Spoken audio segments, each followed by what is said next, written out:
Hello बच्चों। एक बार comment section में टैली कर देना कि मेरी वॉइस ऑडिबल और क्लियर है या नहीं है। तो आई होप कि आप सबको स्क्रीन विजिबल होगी। और आई होप कि आपने मेरी जो सर्कल्स के पहले के मेरे 3 पार्ट बन चुके हैं, 4 पार्ट बन चुके हैं, सॉरी, कोऑर्डिनेट ज्योमेट्री के लिए। ऑल तो बहुत लंबी सीरीज़ ये हो चुकी है बिल्कुल। मैंने सोचा था कि इस सीरीज़ को एक रिवीजन सीरीज़ के तौर में बनाएंगे, पर इतनी सारी चीज़ें हो जाती हैं एक सर्कल जैसे चैप्टर में या फिर एक कोऑर्डिनेट ज्योमेट्री ऐसे सेक्शन में, जिसके लिए मतलब दो एक वीडियो में जिस इस टॉपिक को कवर कर पाना बहुत मुश्किल होता है। ठीक है, तो धीरे धीरे देखते हैं इसमें कितनी वीडियोस लगती है। अभी अपन का एक बहुत बड़ा सेक्शन अपने पास रह रहा है कोऑर्डिनेट ज्योमेट्री का। अभी बेसिकली अपन सर्कल में ही है। फिर उसके बाद धीरे धीरे करके ellipse, parabola, hyperbola, rectangular, hyperbola, और टाइम मौका मिला तो स्ट्रेट लाइंस वाले टॉपिक्स को भी अपन क्या करेंगे, रैप अप करने की कोशिश करेंगे। और ये जितना भी काम है अपन यही फटाफट कोशिश कर रहे हैं कि जेई मेंस के सेकंड अटेम्प्ट से पहले ही अपन ये सारा काम निपटा दें, क्योंकि आप में से मैक्सिमम बच्चे मेंस सेकंड अटेम्प्ट के लिए रुके हुए हैं। और आपके कमेंट्स देखता हूँ तो एकदम से मोटिवेशन मिलती है कि हाँ यार, पहले बाकी काम को एक तरफ किनारे रख के पहले वीडियोस बना देनी चाहिए, ताकि एक रिवीजन या फिर एक गो थ्रू आपका हो जाए कोऑर्डिनेट ज्योमेट्री से। चाहे किसी ने कोऑर्डिनेट ज्योमेट्री डेप्थ में पढ़ी हो या नहीं भी पढ़ी हो, पर एक बार इन वीडियोस को गो थ्रू करेगा तो एटलीस्ट ऐसा आएगा कि कुछ चीज़ें उसको, अगर कोऑर्डिनेट ज्योमेट्री किसी चैप्टर के साथ निंडल्स होके आएंगी तो वहाँ पर आपको दिक्कत नहीं आएगी। मतलब वहाँ पर आप एकदम से क्या कर सकते हो, डरोगे नहीं, और एटलीस्ट आपने कुछ पार्ट या फिर कुछ कुछ सेक्शन कभी देखा हुआ होगा तो ऐसा लगता है कि उस समय कुछ ना पढ़ा है, कुछ पढ़ा हुआ नहीं है, ऐसा तो नहीं होता है। कुछ ना कुछ आप कर ले जाओगे। और मैक्सिमम केसेस यही होता है कि कोऑर्डिनेट ज्योमेट्री में थोड़ा बहुत भी बेसिक फॉर्मूलेज वगैरह आपको याद है, आपके फिंगर टिप्स में है, तो आपके सारे मैक्सिमम आंसर्स निकल जाते हैं। ठीक है, तो अपन ने पार्ट 4 में जो चीज़ें पढ़ ली थी, अगर मैं थोड़ा सा आपको क्विक रिकैप दूं तो पार्ट 4 में अपन ने पढ़ लिया था टेंजेंट की इक्वेशन, अपन ने पढ़ ली थी। अब जो अपन ने टेंजेंट की इक्वेशन पढ़ी ना, वो बेसिकली अपन 3 फॉर्म में पढ़ते हैं टेंजेंट की इक्वेशन। एक मिनट, इक्वेशन ऑफ टेंजेंट जो अपन ने पढ़ी, यहाँ पर एक मिनट, यहाँ पर टॉपिक लिखते हैं, इक्वेशन ऑफ टेंजेंट जो अपन ने पढ़ी, इक्वेशन ऑफ टेंजेंट। अभी मैं मानता हूँ कि क्वेश्चंस की काफ़ी शॉर्टेज हो रही है, बट एक बार चैप्टर कंप्लीट हो जाए तो मेंस और एडवांस के सारे पीवाईक्यूज अपन एक साथ ही ले लेंगे।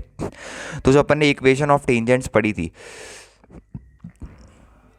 जो अपन ने क्या पढ़ी थी, इक्वेशन ऑफ टेंजेंट पढ़ी थी। Basically equation of tangent upon 3 form में पढ़ते हैं। सबसे पहली जो फॉर्म होती है वो होती है पॉइंट फॉर्म। कौन सी फॉर्म बच्चों? सबसे पहली जो होती है पॉइंट फॉर्म होती है, और पॉइंट फॉर्म सबसे इंपॉर्टेंट। उसके बाद जो सेकंड फॉर्म होती है वो होती है कौन सी? स्लोप इंटरसेप्ट फॉर्म, जो अपन ने पढ़ चुके हैं। कौन सी होती है? Slope intercept form. Slope intercept form, okay sir. तीसरी फॉर्म कौन सी होती है सर? तीसरी फॉर्म होती है अपने पास पैरामेट्रिक फॉर्म। Parametric form. ये 3 फॉर्म में अपन को इक्वेशन ऑफ टेंजेंट पढ़नी होती है। इसमें से अपन ने स्लोप इंटरसेप्ट फॉर्म पढ़ ली है।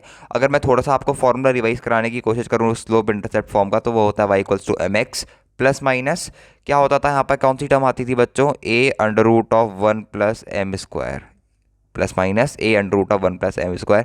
ये वाली चीज़ आपको याद रखने की ज़रूरत है, और ये वाला फॉर्मूला जो है काफ़ी जगह यूज़ में आता है। और इसके बाद जो सबसे इंपॉर्टेंट चीज़ यूज़ होती है पॉइंट फॉर्म, और उसके बाद पैरामेट्रिक फॉर्म। एक बार आपने पॉइंट फॉर्म समझ ली तो पॉइंट फॉर्म में बस आपको पैरामेट्रिक इक्वेशन या फिर पैरामेट्रिक कोऑर्डिनेट क्या करने होते हैं, पुट करने होते हैं, और उसके बाद आप डायरेक्टली रिजल्ट निकाल सकते हो। पॉइंट फॉर्म आप सबने पढ़ी होगी यार, जैसे सर्कल की इक्वेशन होती है x² + y² = a²। तो जब मैं इसको टेंजेंट ऑफ सर्कल की इक्वेशन लिखता हूँ पॉइंट फॉर्म में, किसी भी पॉइंट x1, y1 में, तो वो इक्वेशन ये बन के आती है। क्या बन के आती है? x(x1) + y(y1) = a²। ये x1 और y1 क्या है? ये x1 और y1 कहाँ पर वो पॉइंट है जहाँ पर वो लाइन जो है वो सर्कल को क्या है? टेंजेंट है। एट x1, y1 पॉइंट में मेरे पास ये वाली सर्कल है। अब पैरामेट्रिक फॉर्म में क्या होता है? पैरामेट्रिक फॉर्म में आप x1 की जगह कितना सब्सटीट्यूट करते हो? x1 की जगह सब्सटीट्यूट करते हो a cos थीटा, और y1 की जगह कितना सब्सटीट्यूट करते हो? y1 की जगह आप सब्सटीट्यूट करते हो a sin ऑफ थीटा। तो ये चीज़ें जब आप पॉइंट फॉर्म में सब्सटीट्यूट करते हो तो आपकी parametric form of equation of tangent निकल के आ जाती है। ऑल्दो मैंने सारे इंपॉर्टेंट चीज़ें यहाँ पर लिख दी हैं, बट एक बार इसका जो प्रूफ है x(x1 + y(y1) = a², या फिर कोई भी आपको जनरल 2 डिग्री कर्व की इक्वेशन दे दे, पैराबोला दे दे, या फिर एलिप्स दे दे, या फिर हाइपरबोला दे दे, आप कैसे इनकी equation of tangent of equation, इनकी टेंजेंट की इक्वेशन कैसे वन लाइन में लिख सकते हैं? जैसे मैंने सर्कल की लिखी x1 plus y1 equals to A square. वैसे ही मैं आपको कुछ एक सिंपल स्टेप्स बताऊंगा जिसके जिसके मुताबिक, जिसको यूज़ करके आप किसी भी कर्व की इक्वेशन, कर्व के किसी भी पॉइंट पे टेंजेंट की इक्वेशन क्या कर सकते हो, ओरली लिख सकते हो। जैसे मैंने सर्कल की लिखी आपके सामने, एक्स स्क्वायर को मैंने रिप्लेस करा x1 से, वाई स्क्वायर को मैंने रिप्लेस करा y1 से, और इक्वल्स टू क्या लिखा मैंने ए स्क्वायर। तो एक बार इसका छोटा सा प्रूफ देखते हैं। Proof JEE advance point of view से बहुत इंपॉर्टेंट है। अगर कोई बच्चा मेंस के लिए प्रिपरेशन कर रहा है, सिर्फ मेंस के लिए मेरी वीडियोस देख रहा है, तो उसके लिए प्रूफ इतना इंपॉर्टेंट नहीं है। रादर वो सिंपल फॉर्मूला ले और अपना काम करे, क्योंकि मेंस में इतने इन डेप्थ क्वेश्चंस आज तक भी नहीं पूछे जाते हैं। तो पॉइंट फॉर्म का थोड़ा सा प्रूफ अपन देखने की कोशिश करते हैं कि कैसे ये अपन के पास इक्वेशन आई और कैसे अपन इसको जनरलाइज करेंगे। तो यहाँ पर लिखते हैं अपन पॉइंट फॉर्म। यहाँ पर जो अपन की दूसरे फॉर्म की इक्वेशन है, यहाँ पर अपन लिखते हैं पॉइंट फॉर्म। इसका प्रूफ थोड़ा सा इंपॉर्टेंट है, पर एक बार खुद से भी करके देखा करो। बेसिकली इतने कठिन प्रूफ वगैरह रहते नहीं है। क्या था अपने पास बेसिकली बताओ। ये था मेरे पास बेसिकली एक सर्कल, ठीक है, ये था मेरे पास एक सर्कल, और ये थी मेरे पास सर्कल की सेंटर, और ये था मेरे पास पॉइंट पी। और अगर मैं यहाँ से एक लाइन पास करवा दूँ तो ये मेरी कुछ इस तरीके की लाइन मेरे पास पास हो रही है। और ये मेरे पास कौन सा पॉइंट है बच्चे, ये मेरे पास पॉइंट है पी, और ये बेसिकली सेंटर को मैंने टच कर दिया पॉइंट पी से। और आपको पता है सेंटर मेरे पास ओ है, ये है मेरे पास 0,0, and this distance is my equals to radius of circle that is A, और ये इस पर परपेंडिकुलर है। और ये पी पॉइंट के कोऑर्डिनेट मैंने कितने मान लिए, x1, y1। अब मेरे को बताओ इक्वेशन ऑफ टेंजेंट। मैंने फिर से याद रखना, इक्वेशन ऑफ टेंजेंट के 3 फॉर्म्स होती है, point form, slope intercept form and parametric form. Slope intercept form तब पूछी जाएगी जब आपके पास इस लाइन का स्लोप वगैरह गिवन होगा, इंटरसेप्ट वगैरह गिवन होगा, ये सब चीज़ें गिवन होंगी, तभी आप स्लोप इंटरसेप्ट फॉर्म लिख सकते हो।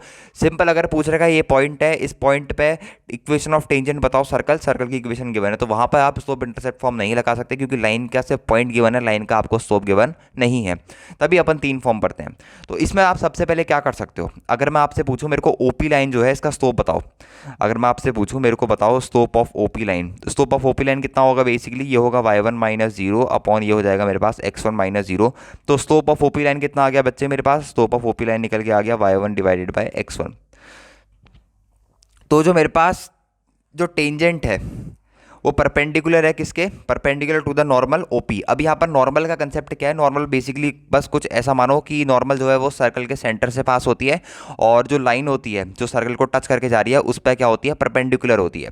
तो जो मेरे पास टेंजेंट है, टेंजेंट क्या है, ये मेरे पास ये जो लाइन है मेरे पास टेंजेंट है, ये किसके परपेंडिकुलर है, नॉर्मल। नॉर्मल क्या होती है, ये बेसिकली मेरे पास नॉर्मल है जो सर्कल के सेंटर से पास होते हुए, और परपेंडिकुलर होती है किस पे, जो लाइन उसको वो सर्कल को टच करते हुए जा रही है। तो जो मेरी टेंजेंट है वो नॉर्मल के क्या है, परपेंडिकुलर है। और मेरे पास जो स्लोप है टेंजेंट का, ध्यान से देखना, ये मेरे पास ओपी स्लोप किसका आया, ये मेरे पास आया स्लोप ऑफ नॉर्मल। यहां पर लिख देता हूं slope of normal, slope of normal. ये किसका है, ये क्या है basically, slope of normal. Normal क्या होती है, पूरा डिटेल डिस्कशन अपन इसके बाद पढ़ेंगे नॉर्मल क्या होती है। नॉर्मल के बारे में बस इतनी सी चीज़ आपको ध्यान रखनी है, नॉर्मल हमेशा क्या करती है, सर्कल के सेंटर से पास करती है, और परपेंडिकुलर होती है किसके, जो लाइन सर्कल के एंड से पास करके जा रही है उस लाइन के परपेंडिकुलर रहती है नॉर्मल। ये चीज़ आपको याद रखनी है। तो इस केस में ओपी हमारे पास एक नॉर्मल है, क्योंकि सर्कल के सेंटर से पास कर रही है, और जो लाइन सर्कल को टच करके जा रही है आउट ऑफ द सर्कल उस पर क्या है, परपेंडिकुलर है। तो मैंने क्या बोला, जो लाइन जो ये जो टेंजेंट है, यहां पे लिख भी देता हूं, tangent is perpendicular, tangent is perpendicular to the normal of the circle, tangent is perpendicular to the normal of the circle. तो अगर मैं आपसे पूछूं ये चीज़ लिखूं मैं, अगर मैं लिखूं slope of tangent into slope of कितना ओपी, ये किसके बराबर होगा, -1, क्योंकि परपेंडिकुलर है। तो यहाँ से क्या आप मेरे को बता सकते हो, जो मेरा टेंजेंट का स्लोप है वो कितना निकल के आ गया, बिल्कुल सर वो हम बता सकते हैं आपको कितना निकल के आ गया, -(x1 अपॉन y1) निकल के आ गया। तो मेरे को जो चीज़ चाहिए थी बेसिकली स्लोप ऑफ टेंजेंट वो मेरे पास निकल के आ गया।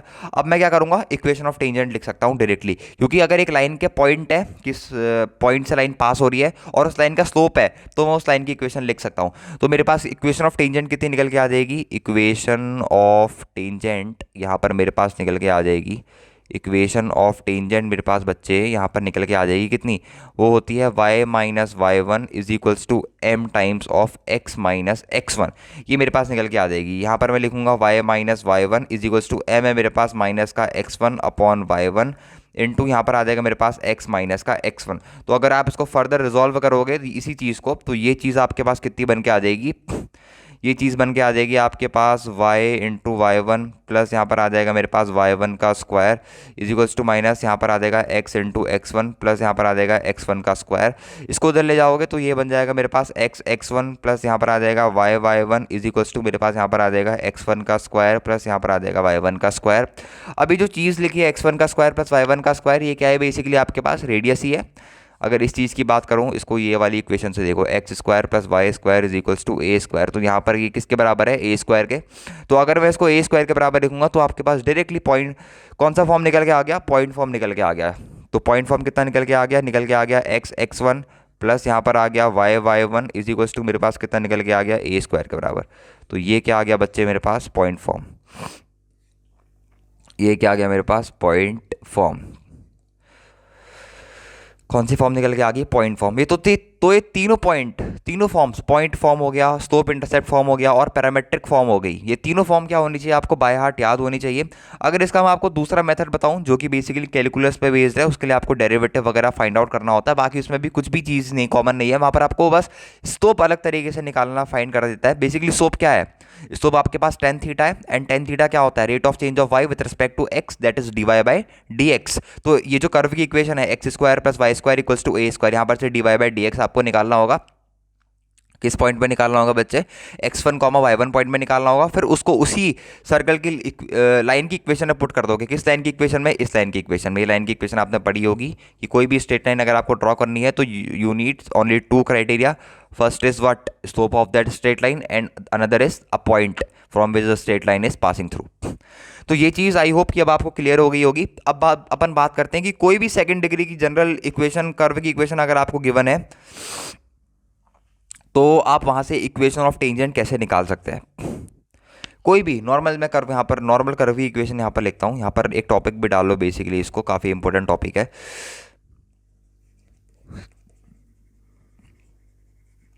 Equation of tangent at the point, equation of tangent at the point x1 comma y1, x1 comma y1 to the curve, to the curve.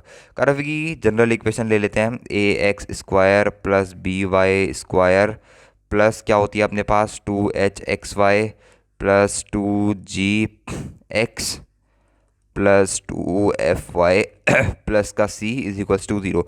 यही होती है अपने पास general equation of second degree curve. ठीक है, अगर कोई पूछे इस पे लिखो इक्वेशन ऑफ टेंजेंट, इस पॉइंट पे x1 कॉमा y1 पॉइंट पे, तो कैसे लिखोगे, तो मैं जनरलाइज ही कर देता हूँ उस मेथड को। जहाँ जहाँ पर भी आपके पास एक्स स्क्वायर आता है तो एक्स स्क्वायर को आप किससे रिप्लेस करोगे, x इंटू एक्स, और इसको किससे रिप्लेस करोगे, x इंटू एक्स वन से। जहाँ जहाँ पर वाई स्क्वायर आता है उसको आप किससे रिप्लेस करोगे, y इंटू वाई, या फिर इसको रिप्लेस कर दोगे किससे, y इंटू वाई वन से। ठीक है, ये चीज़ तो आपको क्लियर हो गई होगी। जहाँ पर भी 2xy आ गया तो 2xy को किससे रिप्लेस करोगे आप, 2xy को रिप्लेस करोगे xy प्लस वाई एक्स, या फिर इसको किससे रिप्लेस कर दोगे, X Y one plus Y times X one, इससे रिप्लेस कर दोगे। ठीक है, अगर कहीं पर आ गया टू ऑफ एक्स तो इसको किससे रिप्लेस करोगे, एक्स प्लस एक्स, और एक्स की जगह रख दोगे एक्स वन, तो एक्स प्लस कितना आ जाएगा यहाँ पर, एक्स वन आ जाएगा। और क्या क्या आ सकता है, हाँ टू वाई भी आ सकता है। तो टू वाई अगर कहीं पर आ जाए तो टू वाई को आप किससे रिप्लेस करोगे, वाई प्लस वाई, या फिर आप इसको किससे रिप्लेस कर सकते हो, वाई प्लस वाई वन से रिप्लेस कर सकते हो। ठीक है, और कुछ चीज़ें आ सकती हैं क्या, नहीं। जैसे आपके पास 2gx आ गया तो 2gx को किससे रिप्लेस करोगे, g तो कांस्टेंट है बाहर आ जाएगा, तो 2x आ गया तो उसको क्या लिख दोगे आप, g times of x plus x one. ठीक है, ये बात समझ में आ गई। वैसे ही अगर कहीं पर आ गया twice of f into Y तो f को बाहर लिखोगे या अंदर लिख दोगे y प्लस वाई वन। तो ये चीज़ भी अब आपके समझ में आ गई होगी, ये चीज़। और अगर ये सारी चीज़ें याद हैं तो आप आराम से इक्वेशन ऑफ टेंजेंट लिख सकते हो। जैसे मैं बोलता हूँ equation of tangent to the circle X square plus Y square equals to A square at the point P x1 comma y1, तो जल्दी फटाफट से मेरे को इसकी इक्वेशन लिख के बताओ बिना पेज को स्क्रॉल करे। तो आप कहोगे सर हमारे पास इक्वेशन ऑफ सर्कल होती है X square plus Y square is equals to A square, अपन से पूछा इस पर टेंजेंट की equation P x1 comma y1 point पे, तो डायरेक्टली अपन क्या करेंगे, आपकी टेक्निक लगाएंगे x1 प्लस वाई स्क्वायर को लिख देंगे y1 इज इक्वल्स टू यहाँ पर आ जाएगा ए स्क्वायर। तो डायरेक्टली इसकी क्या निकल के आ गई, इक्वेशन निकल के आ गई। ये बहुत इंपॉर्टेंट कंसेप्ट है, अपन इसी कंसेप्ट को पैराबोला, एलिप्स, हाइपरबोला हर एक टॉपिक में यूज़ कर रहे होंगे। तो अगेन इस वाली चीज़ को थोड़ा सा फोकस आउट करना और ये चीज़ जो है वो मोर देन सफिशिएंट है। बस ये टेक्निक भी अगर आप याद रख लोगे तो आपके सारे क्वेश्चन जो होंगे वो इजीली सॉल्व आउट हो जाते हैं। बाकी आपकी थोड़ी मैनिपुलेशन जो होती है वो वहाँ पर क्वेश्चंस में काम आती है। ठीक हो गया। अब अपन इसके क्या करते हैं, कुछ क्वेश्चंस प्रैक्टिस करना शुरू करते हैं, क्योंकि बिन क्वेश्चंस के प्रैक्टिस के तो कुछ हो नहीं पाएगा। ओके, इसके कोई भी क्वेश्चन ले लेते हैं। जैसे एक क्वेश्चन मेरे पास यहाँ पर दिख रहा है, बहुत ही अच्छा क्वेश्चन लग रहा है मेरे को, सैंगेज का ये क्वेश्चन है। तो मैक्सिमम सॉल्व एग्जांपल मैं आपको सैंगेज के करा देता हूँ, और जो मैं नहीं करा पाता हूँ वो आप खुद से होमवर्क से एज अ होमवर्क उसे प्रैक्टिस कर लिया करो यार। अपन जो क्वेश्चन में बोल रहा है कि find the equation of tangent to the circle. Circle की इक्वेशन दे रखी है यहाँ पर। बेसिकली इसको इलस्ट्रेशन की तरह से ले लेते हैं, ज़्यादा अपन के पास टाइम नहीं है तो ज़्यादा अंदर इसके डीप घुसते नहीं है। Find the equation of tangent to the circle. ये एक सर्कल की इक्वेशन दे रखी है, X square plus Y square is equals to क्या दे रखी है, twice of A X. Twice of A X ये दे रखी है। एट द पॉइंट, किस पॉइंट पे निकालनी है, पॉइंट पी अपन को दे रखा है a one plus cos alpha, नहीं ए दे रखा है ना, हाँ a one plus cos alpha comma alpha a sine alpha, sorry a sine alpha. बताओ, अच्छा क्वेश्चन है, इस पे बताओ टेंजेंट की इक्वेशन। ये सर्कल की इक्वेशन दे रखी है और अपन को वो पॉइंट पी दे रखा है। अब अपन को बताओ इक्वेशन ऑफ टेंजेंट क्या होगी। बहुत ही इजी क्वेश्चन है, बहुत ही बेसिक क्वेश्चन है आई गेस। अगर आप इस पे इक्वेशन ऑफ टेंजेंट लिखने की कोशिश करोगे तो आपके पास क्या निकल के आ जाएगा, बताओ मेरे को। थोड़ा सा इसको सही करके लिखूं तो यहाँ पर मेरे पास बन जाएगा X square plus Y square minus का 2 times of A X is equals to 0। X square को अपन क्या लिखने वाले थे, सॉरी, एक्स स्क्वायर को अपन लिखने वाले थे X X one, plus Y square को क्या लिखने वाले थे, Y Y one, minus A constant है तो यहाँ पर 2x की जगह कितना आ जाएगा मेरे पास बच्चे, x प्लस एक्स वन आ जाएगा। तो x1 ये है मेरे पास और y1 मेरे पास ये है, तो x इंटू एक्स वन की जगह आ जाएगा मेरे पास a into one plus cos of alpha, और plus y into Y one की जगह आ जाएगा मेरे पास a times of sine of alpha, minus a x plus x one की जगह मेरे पास आ जाएगा a into one plus cos of alpha.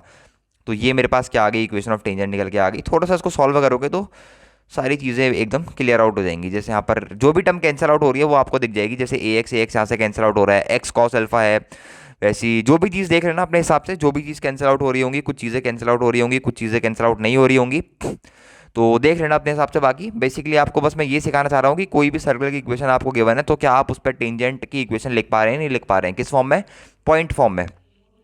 तो ये मेरे पास क्या है, equation of tangent in point form. Equation of tangent, equation of tangent in point form, किस फॉर्म में है, पॉइंट फॉर्म में। Equation of tangent in point form. इस चीज़ को थोड़ा गोला कर लेते हैं क्योंकि बच्चे इसमें कंफ्यूज रहते हैं फॉर्म्स में, स्लोप इंटरसेप्ट फॉर्म कौन सी है, पॉइंट फॉर्म कौन सी है, ठीक है, इन चीज़ों में बच्चे कंफ्यूज रहते हैं। अब अपन थोड़ा सा आगे बढ़ते हैं क्योंकि आज अपन सोच रहे हैं कि सिर्फ टेंजेंट वाले पार्ट को भी अगर पूरा कर दिया जाए तो फिर भी अपने पास बहुत चीज़ें बच रही हैं बच्चों। देखो कैसे होता है टॉपिक, बहुत बड़ा टॉपिक है ना, एक तो सर्कल छोटा मोटा टॉपिक नहीं है, बहुत बड़ा टॉपिक है। अब अपन बात करते हैं लास्ट फॉर्म जो अपने पास बची है सर्कल की, that is known as parametric form. कौन सी फॉर्म बची है अपने पास, equation of tangent in parametric form. एक minute, equation of tangent in parametric form, तो यहाँ पर हेडिंग डाल सकते हो आप, equation of tangent in parametric form. Equation of tangent in किस फॉर्म में बात कर रहे हैं बच्चे, पैरामेट्रिक फॉर्म में। तो क्या आपको सर्कल की पैरामेट्रिक कोऑर्डिनेट पता है, बताओ। अगर पैरामेट्रिक कोऑर्डिनेट पता है तो इस वाले कंसेप्ट में कोई भी दिक्कत नहीं होनी चाहिए। मैं बेसिकली आपके सामने खुद आपके सामने एक सर्कल ड्रॉ कर रहा हूँ। ये देखो आपके सामने मैंने एक सर्कल, ये एक सर्कल ड्रॉ कुछ इस तरीके का, मैंने एक प्यारा सा सर्कल ड्रॉ कर, सर्कल जो है ना ये गंदा बन जाता है मेरे से।